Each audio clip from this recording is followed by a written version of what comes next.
Katika kipindi ambacho ufalme wa Camelot pamoja na ufalme katika nchi mbalimbali zilikuwa zina ugomvi wa kutisha, mfalme huyu aliyekuwa anaitwa Uther Pendragon aliamua kuwaita wafalme wengine kutoka katika nchi mbalimbali. Mmoja wapo alikuwa anaitwa Alanide.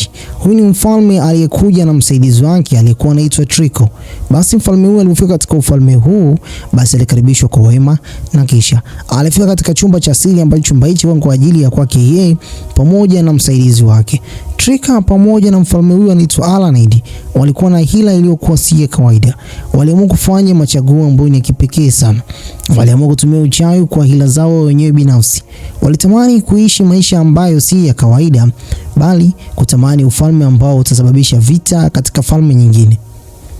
Basi mfalme huyo anaitwa Alanide pamoja na Trico walipanga mpango wa siri waweze kuingilia ufalme wa Camelot na kusababisha ugomvi mkubwa kupitia uchawi. Basi katika siku ambayo basi mfalme mmoja alikuwa anaitwa Olaf alipofika katika ufalme huo, alifika pamoja na binti yake aliyekuwa anaitwa Lady Vivian. Lady Vivian ilikuwa ni moja kati ya binti ambaye ni mzuri sana. Basi Trico pamoja na mfalme huyo anaitwa Alanide waliamua kufanya kitu ambacho si kizuri. Waliamua kufanya uchaguzi wao kuwaloga watoto wa wafalme kutoka falme zote mbili. Siku hii ya leo ilikuwa ni siku ya kwanza tu katika ufalme wa Camelot. Ndio kwanza katika falme hizi zote mbili zilikuwa zimekutana hapa kwa lengo moja tu, kwenda kusaini mkataba, na mkataba huu ulikuwa ni mkataba kwa ajili ya maisha yao yote katika siku zijazo. Basi bwana, mfalme anaitwa Olaf alikumbatiana na mfalme wa Camelot anaitwa Uther Pendragon na kisha alitambulishwa pale binti yake anaitwa Vivian. Baada ya hapo mfalme aliwakaribisha kwa hekima na busara. Vivian alikuwa ni mkorofi sana. Arthur alimkaribisha katika chumba chake alichukua anapaswa kwenda kuishi katika kipindi hichi cha mkutano huu wa siri. Basi alimkaribisha pale na kuweza kumtambulisha binti anaitwa Guinevere. Ile mwanamke huyo alikuwa ni mkatili sana na mkorofi. Kisha Arthur alianza kusikia maneno ambayo basi binti yule alivyokuwa anaongea pale ndani. Walitoka nje yeye pamoja na Guinevere wakawa wanacheka. Watu wao wanapendana kwa siri na kila mmoja anaifahamu siri hii, lakini mfalme bado hajaweza kuambiwa ukweli kwamba Guinevere pamoja na Arthur wanapendana. Basi Merlin alikuwa anaandaa nguo kwa ajili ya Arthur katika upande wa Camelot, na hapa Arthur alikuwa basi anajaribu kuweza kumuuliza Merlin, hizi nguo ni nguo za namna gani? Naomba uweze kuniandalia nguo nzuri zaidi. Basi katika maandalizi mbwembwe za hapa na pale zilikuwepo, lakini Merlin alifanya juu chini mpaka basi mtoto wa mfalme aonekane mwenye busara, lakini pia mwenye muonekano wa kipekee. Kipindi sasa cha jioni kulikuwa na shambra za hapa na pale. Trico ambaye basi ni msaidizi wa mfalme kutoka katika ufalme fulani, ambaye mfalme huyu anaitwa Alanide, alianza kuonyesha mazingaumbwe katika kila kona. Akaanza kuwasha moto kupitia kinywa chake baada ya kuweka mafuta, na kisha watu wengi sana walifurahi. Baada ya muda akaanza kutumia uchawi, ambao uchawi ulikuwa ni uchawi wa siri. Vipepeo vikaanza kutoka pale, wakaamini kwamba ule ulikuwa tu ni mazingaumbwe hapa na pale. Kisha mfalme aliweza kushangaa sana namna ambavyo mtu huyu alivyokuwa anafanya yale mambo. Hapo Trico alifuata binti anayeitwa Lady Vivian na kisha akamdanganya kwamba katika bega lake kulikuwa na kipepeo. Lakini nyakati hizo kumbe huyu binti kuna kitu ambacho Trico alikuwa amemfanyia. Ameiba nywele yake bila ya yeye mwenyewe kufahamu. Trico baada ya kugundua kwamba ameshakamilisha ule mchongo, aliangalia ile nywele katika mkono wake na kisha akaondoka nayo. Lakini nyuma huko hivi tunaonyeshwa kwamba mfalme Alanide alikuwa anatabasamu tu. Usiku ulipofika, Trico alianza mambo yake. Akaanza kuloga na kuanza kuzungumza maneno ambayo si mazuri. Nyakati hizo za usiku wa manane waliandaa dawa ya kichawi. Dawa hii ilikuwa ya kipekee sana. Wakanong'ona na kusema kwamba kweli mtoto wa mfalme wa Camelot kayaanzishe makazi mapya ndani ya moyo wa binti anaitwa Vivian. Usiku maskini ya Mungu Arthur alifuatwa na mtu huyo anaitwa Trico, na Trico alinyunyuza dawa ile katika macho yake, na hapo akamwekea unywele wa binti yule chini ya godoro lake. Huu ni uchawi ambao si wa kawaida. Asubuhi na mapema ndani ya Camelot, Arthur alivyoamka tu akiwa tayari ajui hili wala lile, akawa anatazama katika kioo chake na kisha akaanza kumwambia Merlin kwamba katika siku ya leo naomba uweze kuniandalia niweze kupata angalau wasaa mzuri wa kukutana na mtu ambaye nampenda. Merlin alikuwa afahamu jambo lile. Kumbe huko nje alikuwa anamtazama Lady Vivian. Vivian alikuwa ni mmoja kati ya binti ambaye ni mkorofi sana, lakini Arthur ndo tayari ameshalogwa na ameanza kumpenda Vivian, na hapo akasema kwamba nipo tayari kwa ajili ya kwenda kukutana na mwanamke huyu. Natamani kukutana na mpenzi wa maisha yangu. Merlin akaanza kushangaa. Mpenzi wa maisha yako nani? Lakini bado alikuwa hajaambiwa mpenzi wa maisha yake ni nani. Arthur kwa haraka bila kufikiria akawa anasema kwamba anataka kuweza kuwatangazia watu nani anayempenda. Akamwambia Melanie ampelekee maua pamoja na barua kwa mwanamke anayempenda. Hakumwambia kama ni Vivian. Basi Melanie bila kufahamu alipeleka maua yale katika chumba cha kwake Lady Guinevere. Guinevere katika chumba chake, Melanie akasoma yale maneno na kisha akagundua kwamba Arthur alimwandikia mwanamke huyu maneno mazuri sana tena yenye furaha, akiwa anamwambia kwamba yeye ni wa kwake na atakuwa wa kwake milele. True love never dies. Melanie akaacha ile barua pale mezani, lakini katika kikao huku hivi kio kinazidi kusonga mbele. Melanie akarudi na akamwambia Arthur kwamba bana ameshakamilisha kuweza kupeleka ile maua. Nyakati hizo kipindi ambacho basi Lady Vivian pamoja na Guinevere walivyokuwa nakuja, kwa upande wa pili Arthur alikuwa anawatazama. Akawa anasifu sana na kusema kwamba hebu angalia namna ambavyo binti huyu anavyopendeza. Melanie katika akili yake alikuwa anadhani kwamba ni Guinevere, lakini ghafla hapo Arthur akasema kwamba ni Lady Vivian ndio anampenda. Melanie akagundua kwamba yale maua aliyapeleka katika mtu ambaye si sahihi. Basi kumbe huko maskini ya Mungu huyu binti anaitwa Guinevere alikuwa ameshatazama ile barua. Basi Melanie alikuwa amewahi pale kuangalau basi aende kuyachukua yale maua. Maskini ya Mungu hakuwa na namna yoyote katika siku ya leo kufanikiwa kuweza kuyachukua yale maua. Tayari binti yule alikuwa ameshasoma ile barua. Maneno ya upendo na busara kwa binti yule ilimfanya basi katika siku ya leo aamini kwamba Arthur anampenda. Kosa hapo ni la Melanie kuamini kwamba Arthur alikuwa amemtarget Lady Guinevere, kumbe ni Lady Vivian. Akarudi huko katika nyumba yake pamoja na Gazi, akampa Gazi maneno yale na kumwambia ukweli kwamba alifanya makosa na anashangaa kwamba Arthur ni siku mbili tu tangu mwanamke huyu afike katika jengo la Camelot na ameanza kumpenda. Gazi akahisi kabisa kwamba kuna kitu ambacho si sawa. Anapaswa afanye maandalizi mazuri waweze kugundua namna ya kuweza kusolve tatizo hili. Lakini Arthur hakuishia pale pale. Akawa anamfuata mwanamke huyu katika chumba chake, na huyu mwanamke ni mtoto wa mfalme anaitwa Olaf. Olaf akifahamu upumbavu ulikuwa unaendelea, basi atamfanyia Arthur vitendo ambavyo si vya kawaida. Arthur akawa anazidi kumsifia mwanamke huyu na kumfanya kama mwanamke aanze kujisikia vibaya. Binti wa watu akawa anamfukuza mara kwa mara kumwambia kwamba mimi sio mpenzi wako na wala huwezi kuwa mpenzi wangu. Maneno yake yalimfanya basi mwanamke huyu azidi kushangaa. Lakini nyakati hizo za usiku, Melanie naye akagundua kwamba anapaswa kufanya kazi kubwa sana angalau aweze kumwokoa mtoto wa mfalme. Akamfuata Arthur na Arthur akamwachia yale maua, na kisha huyu mtu anaitwa Trika alikuwa anawafuatilia kwa siri sana. Melanie pamoja na Arthur walikuwa na kazi nzito ya kuweza kutatua hii changamoto. Basi katika chumba cha kwake bwana mkubwa anaitwa Alanide pamoja na huyu mtu anaitwa Trika ambaye ni mchawi mashuhuri, bado mipango yao ilikuwa ni kuweza kuangusha ufalme wa Camelot pamoja na ufalme wa mkuu anaitwa Olaf. Basi huku mzee alikuwa analalamika kwamba mipango yao bado haijakamilika, wanapaswa waweze kufanya juu chini vita viweze kutokea ili yeye abaki katika upande ambao ni mzuri, na anaamini kwamba vita vikitokea yeye atabaki kuwa mfalme mwenye nguvu na atawapatanisha hawa, huku akizidi kuwamilikisha vitu ambavyo yeye mwenyewe binafsi atakuwa anavichukua kutoka katika falme zao. Kwa kifupi anataka kuweza kubenefit kupitia ugomvi wao. Katika chumba cha kwake Arthur pamoja na Melanie walikuwa na discuss. Arthur alikuwa anajisikia vibaya kama vile anakataliwa, na ni moja kati ya mtu ambaye anaamini kwamba yeye ni bonge moja la handsome na anapendwa na watu wengi, lakini yule aliyempenda ndo anamkataa. Melanie alikuwa ameshafahamu kwamba kuna kitu ambacho si sawa. Kwa hiyo alijaribu kuweza kumshauri pale Arthur angalau basi aanze kumwanza binti anayempenda, yaani Guinevere. Kisha Arthur akakasirika na akawa anajigeuza ili basi alale. Kipindi ambacho basi alipokuwa anajigeuza, akashangaa kwamba kuna nywele ya mtu katika kitanda chake. Hapo ndipo akampa zile nywele Melanie. Melanie akarudi nazo zile nywele katika chumba cha kwake Gazi, na Gazi alikuwa daktari wa kifalme. Akaanza kuchunguza kwa kina akiamini kabisa kwamba kuna dawa zilizokuwa zimechanganywa ili kuweza kumfanya Arthur azidi kuwa kama vile zezeta. Basi usiku ulipofika, Arthur kuna mtu alikuwa amekuja basi kuja kumkata nywele zake tena, na nyakati hizi zilikuwa nyakati za usiku. Huyu mtu anaitwa Trika alikata nywele za kwake Arthur, na Arthur kwa bahati mbaya akaushika mkono wake huku akiwa anaota na kusema kwamba Lady Vivian, wewe ni mpenzi wangu, my love, wewe ni wangu. Basi nyakati hizo kipindi ambacho basi amekata nywele zake, huyu mtu aliondoka na zile nywele na kisha kaenda kutengeneza dawa. Dawa hii akaenda kumdondoshia Lady Vivian. Siku iliyofuata asubuhi na mapema, Gazi alimwamsha Melanie. Melanie alisoma vitabu vingi sana vya kichawi lakini bado hakupata majibu. Yeye pamoja na Gazi walikuwa na kazi nzito. Kipindi ambacho Guinevere alivyokuwa anapeleka hizi breakfast za asubuhi na mapema katika chumba cha kwake Lady Vivian, alikutana pale hivi na mwamba anaitwa Trika. Trika alimpiga somersault moja na kisha Trika akachukua ile sahani na kupeleka katika chumba cha kwake Lady Vivian.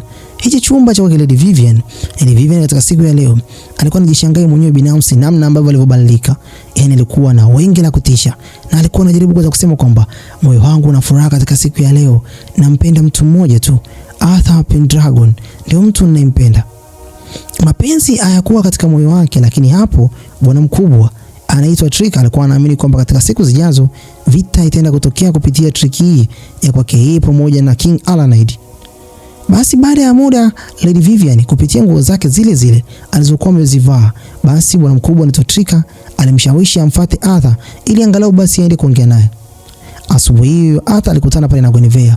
Guinevere akamshangaa sana Arthur namna ambavyo alivyokuwa kama vile na mawazo. Arthur akamwambia Guinevere, "Mbona kama unaniangalia sana?" Guinevere akamuuliza kwamba una shida gani Arthur? "Mbona kama una mawazo sana?"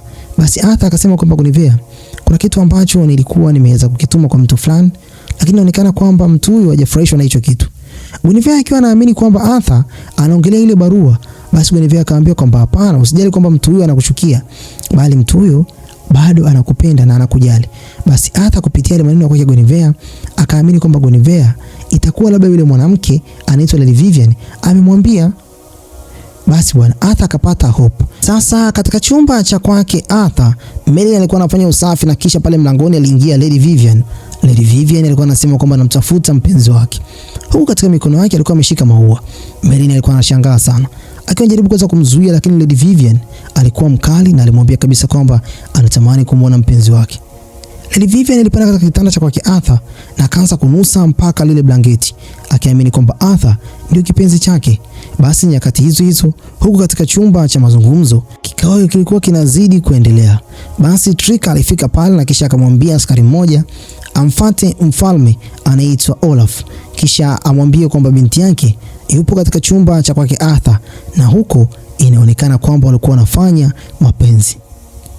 Basi pale Trika pamoja na huyu Alanide walipeana kama vile signal na kisha katika chumba cha kwake Arthur huko hivi. Basi Merlin pamoja na binti huyu anaitwa Lady Vivian walikuwa wanajaribu kuweza kujibizana. Binti ndo anajilaza kabisa katika kitanda cha kwake Arthur. Mara ghafla akaanza kusikia sauti za watu walikuwa wanauliza kwamba binti huyu yuko wapi? Arthur yuko wapi? Merlin akamwambia huyu binti atoke nje. Binti alivyokuwa basi anabisha, basi Merlin aliamua kumloga kupitia uchawi wake yeye mwenyewe binafsi, na hapo binti wa watu alidondoka katika kile kitanda. Basi kipindi ambacho Arthur alivyokuwa anaingia pale ndani, basi Merlin kumbe mwana maskini ya Mungu alifanya uchawi ambao basi uliweza kumsaidia pia yeye Arthur. Alimficha yule mwanamke katika kabati na kisha Arthur bila kujua akaanza kumpa Merlin pale nguo zake angalau basi aweze kuzishika ili yeye aweze kuoga. Mfalme Olaf aliingia katika chumba cha kwake Arthur na kisha akaanza kumlaumu Arthur kwamba binti yangu umempeleka wapi? Merlin anasema kwamba binti yako hayupo huko ndani. Basi pale walianza kusachi chumba chake. Katika nyakati ambazo basi chumba kilivyokuwa kimesachiwa pale ndani, basi mfalme huyu Olaf alikuwa ameweza kugundua kwamba basi binti yake atakuwa basi ameweza kupotea kimakosa. Lakini huyu Trika alikuwa mchawi, akaamini kabisa katika lile kabati kulikuwa ndani yake binti yule amefungiwa kule ndani. Akafika pale na Merlin akamwambia kwamba kabati ile haijai kufunguliwa katika karne nyingi sana. Kwa hiyo lina miaka kadhaa halijafunguliwa. Huyu Trika akajaribu kulifungua, kumbe bwana Merlin alikuwa amelifunga kichawi. Baada ya muda mfalme Olaf alimuomba Arthur samani na kisha Arthur akasema bwana hamna shida, kuwa na amani, kila kitu kipo sawa. Lakini baada ya muda wakaamua kuondoka na wakasema kwamba watamtafuta katika kila kona. Arthur akaingia bafuni kuoga. Merlin akamchukua ile binti na akaamua kuondoka naye. Arthur alizidi kumtafuta Merlin, lakini Merlin hakuwepo katika kile chumba. Alimrudisha katika chumba chake huko hivi na kisha akaamua kumlaza. Huyu mfalme anaitwa Alanide alijisikia kama vile plani yake imeshindikana, ila huyu mchawi alizidi kumwambia kwamba usijali mfalme, nitafanya kama vile ulivyokuwa umeniagiza, nitatekeleza maagizo yako yote. Uchawi huu ni ngumu sana kuweza kuuvuka, lazima utaingia katika matatizo. Alizidi kumlazimisha, lakini huyu binti anaitwa Guinevere aliamini kwamba penzi lake ndio lipo mbioni kuzidi kukolea. Akamwandikia Arthur barua na kumwekea katika mlango wake asubuhi na mapema. Huku katika eneo basi la kikao kinazidi basi kuendelea. Mfalme Arthur Pendragon aliwaaga maafisa wengine pamoja na viongozi. Aliwaaga akiamini kwamba atakutana nao tena katika kikao kingine. Asubuhi hiyo Arthur alikuta ile barua katika eneo la mlango. Akasoma ile barua, ilikuwa imeandikwa kwamba tukutane tena, na hii hapa ni second chance nakupa. Kipindi ambacho giza litakapokuwa basi limeweza kuanza baada ya jua kuzama. Basi Guinevere aliamini kwamba Arthur atafika katika chumba chake, na aliamini kwamba Arthur anampenda. Akaandaa mishumaa, maua ya kutosha. Kumbe bana Arthur ameenda katika chumba cha kwa binti yule anaitwa Lady Vivian. Si amelogwa, akaanza kupanda basi katika eneo la ukuta. Huku Guinevere alikuwa amejiandaa tena vizuri kinoma noma. Arthur huku naye ndo alikuwa ameingia katika eneo la dirisha mpaka ndani. At least alikuwa katika kipindi ambacho alikuwa anaamini kwa mapenzi lake linaenda basi kukolea. Binti wa watu amejiandaa vizuri na amejilemba. Huku basi taarifa zikaanza kuliki kwamba Arthur katika kikao hichi cha usiku hayupo, na waliamini kwamba atakuwepo. Lakini pia huyu mwamba anaitwa King Alaned akaanza kuuliza vipi kuhusiana na Lady Vivian, naye hayupo. King Olaf akapata wasiwasi kwamba inawezekana kwamba Arthur yupo na binti yake. Kweli Arthur alikuwa na binti huku hivi, wanaanza kumake some kind of love. Merlin sasa akaanza basi kutumia uchawi wake na kuanza basi kungamua yale alikuwa amefichwa kupitia uchawi. Pia kimbola cha kwanza na cha pili na cha tatu, lakini wapi, pale King Olaf akazama pale ndani, akamkuta Arthur pamoja na Lady Vivian wote wakiwa pale. Basi akatupa mkono wake chini. Hii ni ishara ya Knight kwamba anahitaji pambano la kufa na kupona, aweze kuruhusu upumbavu wa namna hii. Arthur kwa upumbavu wake, mtoto wa mfalme, basi akakubali kuingia katika pambano hili, akiamini kwamba binti huyu anampenda kweli na ni mapenzi ya kweli. Merlin aliumia sana. Huku Lady Guinevere bila hiana, maskini ya Mungu, mpaka basi mishumaa ile ikaisha kabisa yote, aliamini kwamba Arthur atafika, lakini hakufika. Huku machozi akiwa na mlengalenga. Maskini penzi, kitu cha ajabu sana. Asubuhi ilipofika, basi Arthur alikuwa kama vile mpumbavu. Mfalme Uther Pendragon alikuwa katika upande wake na aliamini kwamba Arthur hakupaswa kupambana na mtu huyu, lakini Arthur alikuwa anamjibu baba yake na kumwambia kwamba nitapambana kwa ajili ya mapenzi yangu. Basi bwana, mfalme alimuuliza Merlin, unamsikia huyu mjinga kitu ambacho anakisema? Merlin anasema kwamba ndio, nimemsikia. Basi pambano liliandaliwa, lakini huku Gazi pamoja na Merlin walizidi kusugua vichwa vyao na walizidi kujiumiza. Je, tutapataje nguvu ya kuweza kutatua hili changamoto?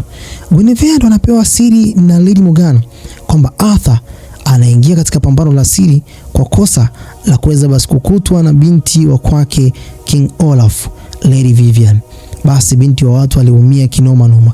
Kwanza kabisa huyu mwanamke anaitwa Lady Morgana alikuwa hajui kwamba Guinevere alikuwa anampenda Arthur, lakini hata naye Guinevere hakutamani kumwambia Lady Morgana kuwa alikuwa katika mapenzi ya kweli kati yake yeye pamoja na Arthur. Guinevere anatoka nje hivi akutana pale na Arthur. Arthur anamwambia Guinevere, vipi, mbona hata uniwishi kwamba niende kupambana vizuri? Guinevere akamjibu Arthur, umeniumiza sana na maneno yako yanavutoka katika hizo lips zako sio kweli. Angalau basi ungekuwa hata honest na maisha yangu. Arthur anasema, huyu mbovu anasema nini? Merlin alitambua kabisa hawa watu walikuwa wanapendana. Sasa huku katika chumba cha kwake King Alaned pamoja na Trika walikuwa wanazidi kupongezana. Trika alizidi kupewa ahadi kemkem.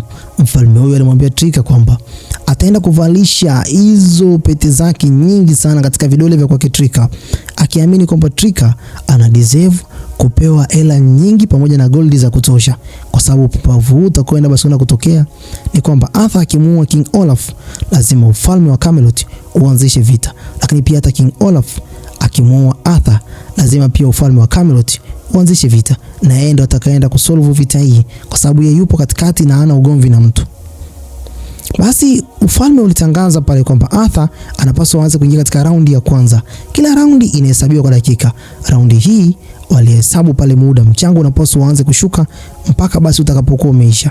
Arthur alipambana na mtu huyu, na nyakati hizi uweze kuamini, Arthur anaonekana kama vile ni mtu ambaye ni jasiri sana, lakini mwishoni alipigwa mtama mmoja. Mzee huyu anaitwa King Olaf alipata nafasi kabisa ya kumshindilia Arthur, lakini Arthur alikuwa mjanja. Basi raundi ya kwanza walitoka wote, walikuwa katika hali nzuri, lakini Arthur alikuwa katika hali mbaya kwa sababu mbavu zake zilikuwa zimevunjika. Moja kati ya mbavu yake pale Gazi alivyokuwa ameishika, alimwambia Arthur kwamba mbavu yako moja imevunjika.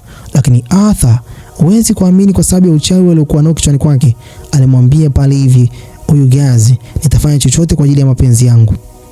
Gazi alimwambia Merlin, basi fanya juu chini, Arthur yupo katika hali mbaya, nenda kamtafute mtu mwenye uwezo wa kuweza kutatua changamoto hii. Basi ndipo Merlin akamfuata Dragon na akamwomba ushauri afanye nini. Dragon alimpa ukweli Merlin kwamba uchawi huu ni uchawi wenye nguvu, lakini basi nguvu ya uchawi inapaswa iweze basi kwenda kupinduliwa kupitia nguvu ya mapenzi ya kweli. Basi Merlin alipewa kazi na Dragon aende kumtafuta mpenzi wa kweli wa Arthur anayempenda kutoka moyoni mwake na amkiss, ila akishamkiss atambue kwamba atayaona mabaya yote pamoja na upumbavu wote uliokuwa unaendelea. Merlin alifanya chap sana ili angalau aende kumsaidia Arthur. Arthur akaingia tena katika pambano lingine, alipigwa mno. Basi bwana, Merlin alimfuata Guinevere na akamueleza ukweli kwamba Arthur amelogwa. Kwa hiyo bila yeye kwenda kukutana naye na kumkiss, uchawi ule hautaweza kutoka katika kichwa chake, na aache ujinga wote uliokuwa basi anauwaza katika kichwa chake kwamba Arthur ampendi. Basi bwana, Guinevere alishangaa na alipigwa na butwa. Basi kabidi sasa akafanya sawa kama vile Merlin alivyokuwa amemwambia. Arthur, nyakati hizi zilikuwa basi nyakati za mwisho kabisa. Guinevere aliingia katika tenti la kwa Arthur na akamwambia kwamba sipo hapa kwa ajili ya kukutakia safari njema, nipo hapa kwa ajili ya kuokoa ufalme wa Camelot. Hapo akamkiss Arthur bila huruma. Hapo PC ilikuwepo basi aina mbili kwenye moja. Alijikuta kwamba ameingia katika mapenzi ya kweli. Alimshika binti huyu, akaanza basi kumnyonga katika shingo yake taratibu kabisa. Juisi ni kitafunio. Bana, hizi episodi zimeongozana hizi. Haya bwana. Hata ndipo basi akili inarudi na kaanza kuuliza kwamba kuna nini? Basi Guinevere akamwambia kwamba upo katika uwanja wa vita. At least naomba tu nikwambie ukweli kwamba nakupenda. Na hapo akaambiwa kwamba nenda kaiokoe Camelot. Hata akaingia katika pambano hili, lakini katika pambano hili aliingia kwa triki moja tu. Alimpa taarifa pale Merlin kwamba endapo kama atakufa, basi Merlin mtazame sana Guinevere, kwa sababu Guinevere ni binti ambaye anamheshimu na anampenda. Pambano lilianza, lilikuwa pambano gumu sana. Piga ni kupige, vuta ni kuvute. Kwa bahati mbaya King Olaf alidondoka chini, lakini Arthur hakumuua King Olaf, alimwacha akiwa hai. Na hapo akashika mkono wake kisha akatamka maneno kwamba hatuwezi ku make peace kupitia njia ya vita. Peace, yani amani, inapaswa iweze kutengenezwa kupitia njia ambayo ni ya amani. Guinevere pamoja na Merlin ndio walikuwa mashujaa, wakiamini kwamba walichokuwa wamekifanya kimefanya kazi. Mfalme naye alifurahi. Basi katika pande zote basi mambo yalikuwa shwari.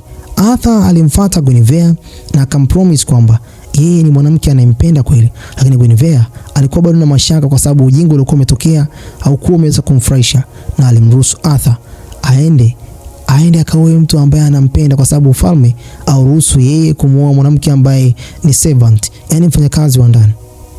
King Olaf pamoja na King wa Camelot, Uther Pendragon, walikubaliana kwamba amani haitaweza kuvunjika, lakini pia atamlinda binti yake akae katika kipindi cha amani. Ni michezo ilikuwa imeweza kufanyika, lakini Uther hakufahamu kwamba ni uchawi ulikuwa umeweza kutendeka. Kila mmoja alikuwa katika kipindi kizuri, ila upande wa Trika pamoja na King Alanid ulikuwa mbaya zaidi. Trika alifungwa pingu katika mikono yake na akaambiwa kwamba kwa uzembe alikuwa ameufanya atatembea katika barabara kwa miguu hadi huko jangwani, lakini ufalme wa Camelot uliwaaga kwa amani na ukamwambia kwamba nendeni kwa amani. Lakini mfalme hakujua nini ambacho kimeweza kutendeka, lakini Merlin akamwambia Arthur kwamba nafahamu nini ambacho kimeweza kutendeka katika ile tent.